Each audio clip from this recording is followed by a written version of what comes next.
Okay, All Jinn right, Jinn powers. powers. Like, I'm starting to feel like I'm going through a 7th century Marvel comic book edition or something. Okay, jinns can mislead mankind. One of the points I wanted to show this for is in 6:128. It says that on the day Allah will gather the company of jinn, and He'll say to them, "O company of jinn, you have misled many of mankind." And their allies among mankind will say, "O Lord, some of us made use of others, and we have now reached our term." And then in 6:112 it says, "And thus we made for every prophet and enemy devils from mankind and jinn." Just to show you that the Quran is heavily invested in this weird idea of jinns, and then jinns whispering and being Satan and leaving people away from the religion. Or this also shows that jinns will be, like I said earlier, subjected to judgment at the end of the day as well. Let's keep going on. Okay, and it also says we made for every prophet and enemy from devils from mankind and jinn. Yeah, we'll get to the personal genie sidekicks in a bit.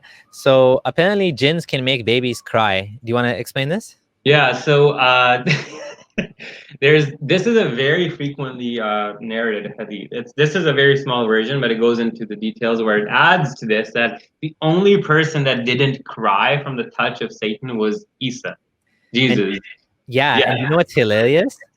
My third son Zahid, when he was born, I shouldn't have said his name. Anyways, when he was born, he didn't cry, and I was like, as a Muslim, I'm like, is this the next Jesus? I didn't say it's the next Jesus. I'm like, what the hell's going on here? Why is he not crying? I was like so confused, not because babies have to cry, but because of the hadith that says that Satan pokes the babies when they're born. So I'm like, is he like... So there's Satan in hospital, there's poking babies in the maternity ward.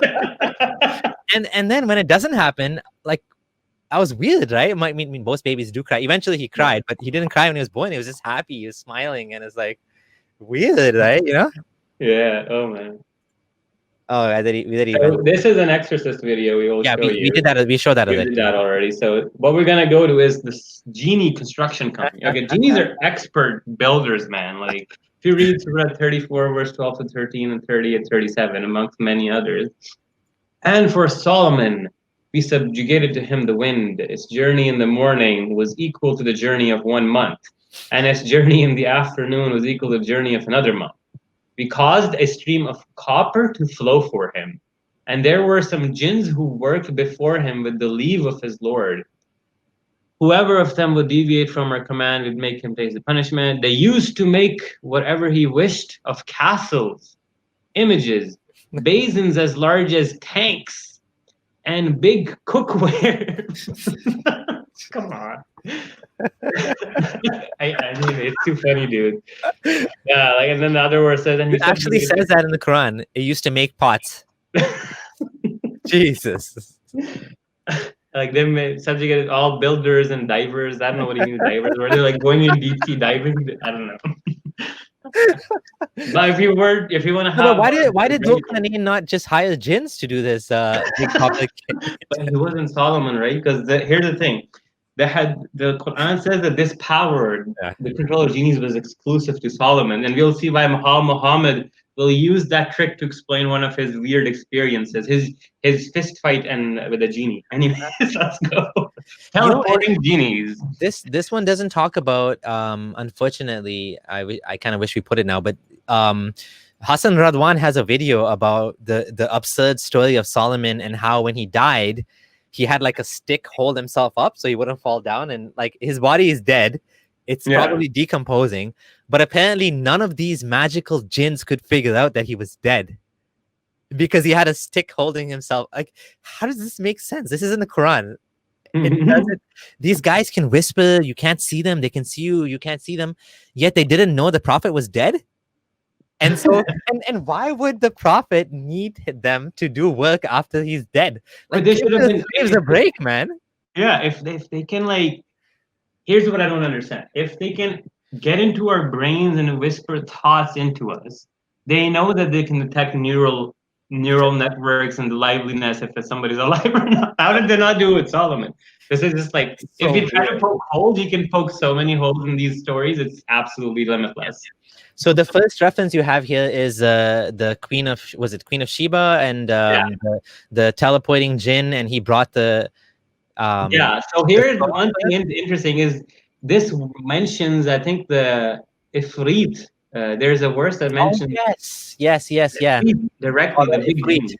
Says right here. Yep. Yeah, so it says, "Qala ifritum min al-jinni." So a stalwart, the big jinn said, "I will bring to you before you rise up from your place, and for this task I am powerful and reliable." So the guy saying, Solomon says, "Bring me the Queen of Sheba." This big jinn's like, "I'll make it instantly come in front of you before you can get up from your place. I'm this powerful." And then he says, and he did that, and Solomon was like, "Wow, this is by the grace of my Lord that he might test me." So even if there's no more revelation from Allah, what did jinn suddenly stop doing these things too? Exactly. Right? Like this is nothing to do with Allah anymore. Mhm. This is jinns. These are like magical creatures that have these powers. So why don't we see teleportation? I mean, yeah, I would say bring me the Burj Khalifa. I always wanted to see the Burj Khalifa. Bring it to Canada. Like, come on. I'll tell you one of the weirdest story that I know. This is my personal story. It's a long family tale, and everybody in my family seems to think it's true. They tell you this as gospel as a kid. So there was this weird, I don't know, my great grandfather or something. He was into genies. Like he was into black magic and genies, and he would go to forest. Yeah, he was like go into forest and draw circles and stars. Haram. Yeah, and anyway, the story goes that this guy somehow managed to take the body hair of two genies and sew him onto his own skin, thereby giving him full, complete control and authority over genies like Solomon. Wow. Yes. Wow. It's so fucking ridiculous. This is crazy. Well, I don't know what to say. This is crazy. Yeah. So this is kind of like obvious. I mean, that's what the other caller was saying too, that according to some Muslims that the power of jinns is limited only to whispering, and that's it. So this is clear in the Quran that you can pray to Allah to stop. But the thing is, these whispers, can they be interpreted as schizophrenic people hearing voices? Right? Oh yeah, that's interesting. The whispers of the jinn. Because these people hear voices of jinns or angel or whatever normally, right? So no, it can't be angels. Angels only talk to Muhammad. Okay. It's so simple. Once you know the Islamic theology, it's like you have an answer for everything. It can't be ghosts. It has to be jinn.